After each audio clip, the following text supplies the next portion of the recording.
ఇకపై మన తెలుగు సినిమాలు అమెరికాలో రిలీజ్ అవ్వవా? ఒకవేళ ఆహ్, అంటే తాజా పరిస్థితులు చూస్తా ఉంటే అమెరికాని ఇంక మనం ఓవర్‌సీస్ నుంచి లిస్ట్‌లోంచి తీసేయాల్సిందే అన్నట్టుగా కనిపిస్తుంది. దీనికి రీజన్ కూడా ఉంది.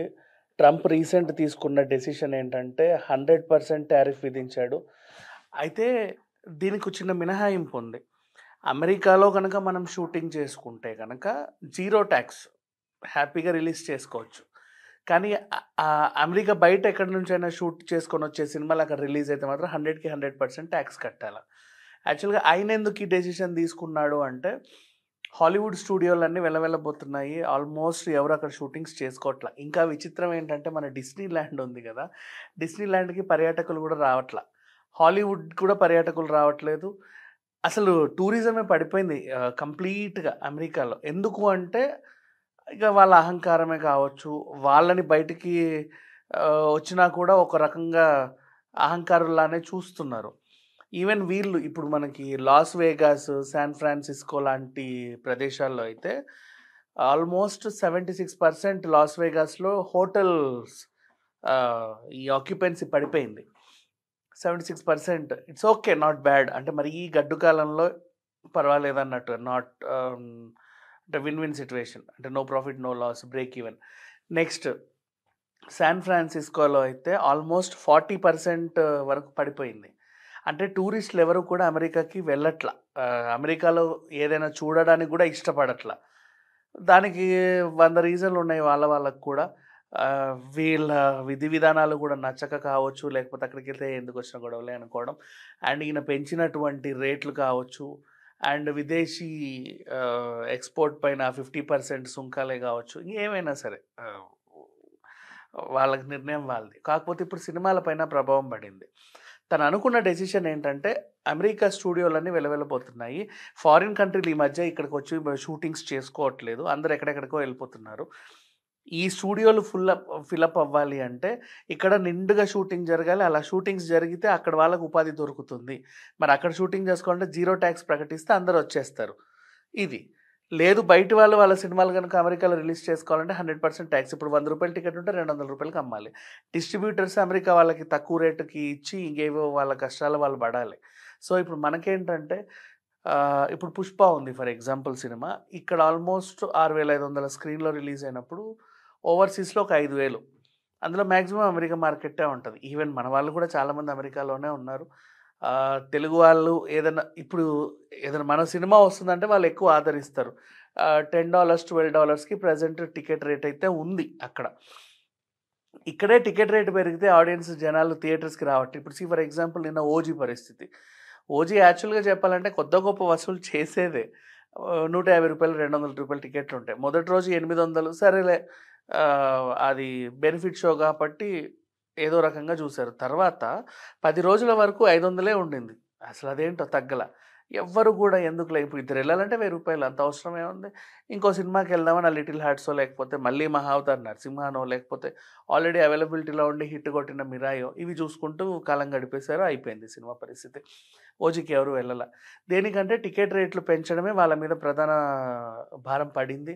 అంటే టికెట్ రేట్లు పెంచుకోవాలి అంటే మనకు కనీసం సినిమా మీద చాలా నమ్మకం ఉండాలి. ఇక్కడేమో స్క్రిప్ట్ తేలిపోయింది.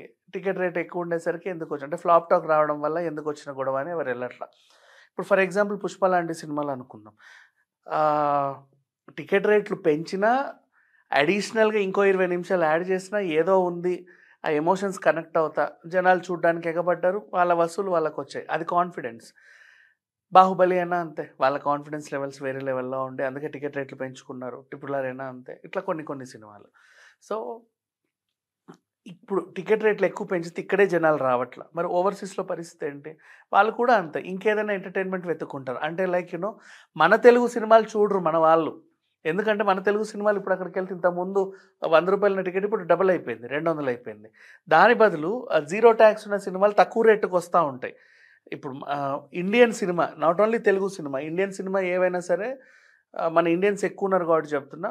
డబుల్ రేట్‌లో పెట్టి థియేటర్స్‌కెళ్ళాలి. అదే అక్కడ లోకల్ అమెరికన్ సినిమాలు ఇంకేవైనా సినిమాలు అక్కడే షూట్ చేసుకున్న సినిమాలయితే వాళ్ళకి ఈ ఇది రే ఈ టికెట్ రూ. 100 ఉంటే అది రూ. 10కే వస్తది. సో, ఏముందిలే రూ. 10 అదే సినిమా ఇలా ఎప్పుడూ మనకి ఏపీలో టికెట్ రేట్లు తగ్గినప్పుడు సిట్యుయేషన్ ఎలా ఉంటే అలా ఎగబడతారు.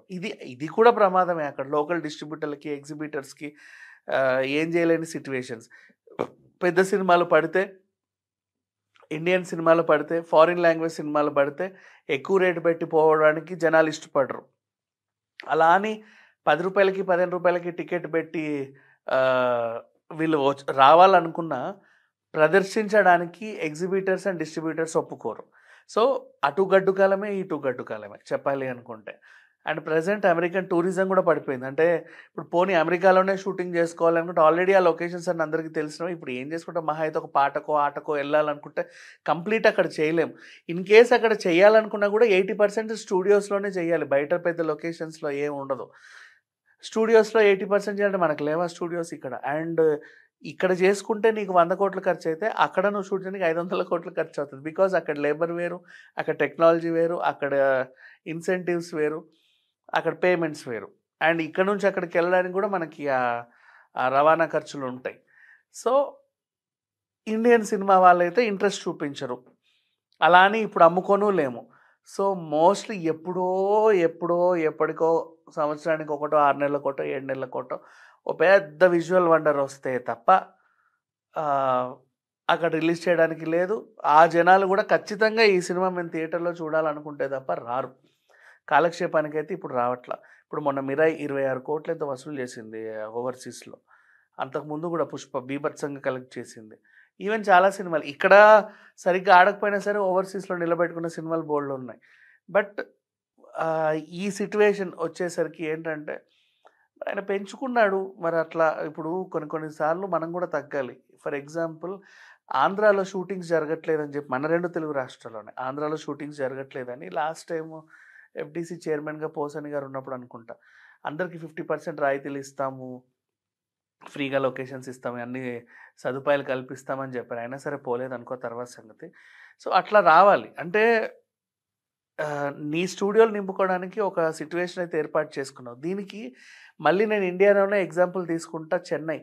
చెన్నైలో ఒకసారి మనకు సెల్వమణి గారు ఏమన్నారంటే, "మన షూటింగ్‌లు మన దగ్గరే చేసుకుందాము" అని అన్నాడు. అది మంచి విషయమే. మీ షూటింగ్ మీ దగ్గర చేసుకోవచ్చు. అమెరికన్ సినిమా ఇండస్ట్రీ బాగుపడుద్ది. అంటే వాళ్ళు విదేశాలకెళ్ళి షూట్ చేసుకోకుండా అక్కడే చేసుకోవడం వల్ల బెనిఫిట్ ఉంటది. కానీ వేరే దేశాల వాళ్ళని బ్లాక్‌మెయిల్ చేయడం తప్పు. మీరు కూడా ఇక్కడ షూట్ చేసుకుంటేనే మీకు 0 టాక్స్. బయట నుంచి వస్తే 100% టాక్స్ అని. అది నష్టం. సో, ఈ మాత్రం తెలివి లేకుండా అయితే ఉంటారని అనుకోము. కాకపోతే ఏంటంటే కొన్ని సార్లు తీసుకునే ఈ డెసిషన్స్ వల్ల ఏంటంటే దౌత్య సంబంధాలన్నీ దెబ్బతింటాయి. ఇప్పుడు అక్కడ ఉన్న ఇండియన్స్ అందరూ వెనక్కొచ్చేస్తారు. బతకలేరు. ఆల్రెడీ అక్కడ సెటిల్ అయిన వాళ్ళ పరిస్థితి మరీ దుర్భరం. ఎందుకంటే ఇంతకుముందు వాళ్ళకి ఉప్పు, పప్పు నెల రాశినంతా 10,000లో వచ్చేస్తే ఇప్పుడు 30,000, 40,000 పెట్టినా సరిపోవట్ల. అంటే ఈ 50% సుంకాలు విధించిన తర్వాత అన్ని రేట్లు పెరిగిపోయాయి. అంటే ఆల్రెడీ సెటిలర్స్ ఉన్న వాళ్ళేంటంటే బతకలేక, బతుకుని కొనసాగించలేక, వెళ్ళి అక్కడ ఉండాలనుకున్న వాళ్ళు వెళ్ళలేక, ఇట్లాంటి సిట్యుయేషన్‌లో ఉంది అమెరికా. మరి ఎందుకు ఇండియన్స్ మీద ఇంత ఇదిగా చూపిస్తుంది అంటే నాట్ ఓన్లీ ఇండియన్స్ మిగతా కంట్రీ పౌరుల మీద కూడా అలాగే ఉందంట స్ట్రిక్ట్‌గా. ఈ విషయం ఇప్పుడే తెలిసింది. ఇకపోతే కెనడా, యూరోపియన్ కంట్రీస్ కొన్ని ఆహ్, వేరే కంట్రీస్ ఏవైతే ఉన్నాయో మంచి లొకేషన్స్ ఉన్నప్పుడు వాళ్ళు షూటింగ్స్‌కి మంచి అరే! మర్చిపోయాను చెప్పడం. వాళ్ళు షూటింగ్స్‌కి ఆల్మోస్ట్ సహకరిస్తున్నారు. మొన్న ఒక సినిమా థాంక్స్ చెప్పింది. 'Sudan or Tanzania' something I don't know. Rajamouli సినిమా అక్కడ షూట్ చేసినందుకు వాళ్ళు చాలా థాంక్స్ చెప్పుకున్నారు. చాలా ఒక మేజర్ పార్ట్ అక్కడ అయినందుకనమాట. ఆ దేశ ప్రధానమంత్రి వచ్చి మీకు ఇంకా రండి ఇక్కడ షూటింగ్స్ చేసుకోండి. మీకు ఎలాంటి సదుపాయాలు కావాలంటే మేము ఇస్తాము అని. కన్నప్ప న్యూజిలాండ్‌కెళ్ళి ఎంత హ్యాపీగా చేసుకున్నారు వాళ్ళు మొత్తం అదంతా కవర్ చేసుకొని.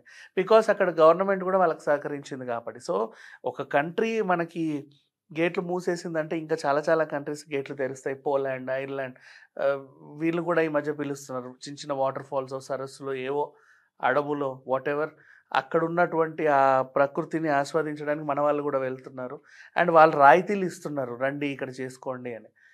ఇట్లాంటి సిట్యుయేషన్‌లో ఇకపోతే ఫ్యూచర్‌లో మనకి ఓవర్‌సీస్ కలెక్షన్స్‌లో ఈ అమెరికా అనే పార్ట్‌ని ఇక మనం తీసేయాలి. నార్త్ అమెరికా, సౌత్ అమెరికా మొత్తం ఆ కంప్లీట్ పార్ట్‌ని చెరిపేసిన తర్వాత మిగతా కంట్రీస్ ఏవైతే ఉన్నాయో వాటిలోనే రిలీజ్ చేసుకోవాలి. ఇది నెక్స్ట్ మన రాజమౌళి గారి సినిమా కూడా ఉంది మహేష్ బాబుది. 120 కంట్రీస్‌లో రిలీజ్ చేస్తున్నారు. మరి అమెరికన్ కంట్రీస్‌లో రిలీజ్ అవ్వొద్దా? లేదా? ఇన్ కేస్ ఒకవేళ వాళ్ళు ఒక పాటన్నా అక్కడ షూట్ చేసుకొని ఆహ్, ఏమన్నా టాక్స్ రాయితీలు పొందుతారా అనేది వెయిట్ చేసి చూడాలి. Thank you so much.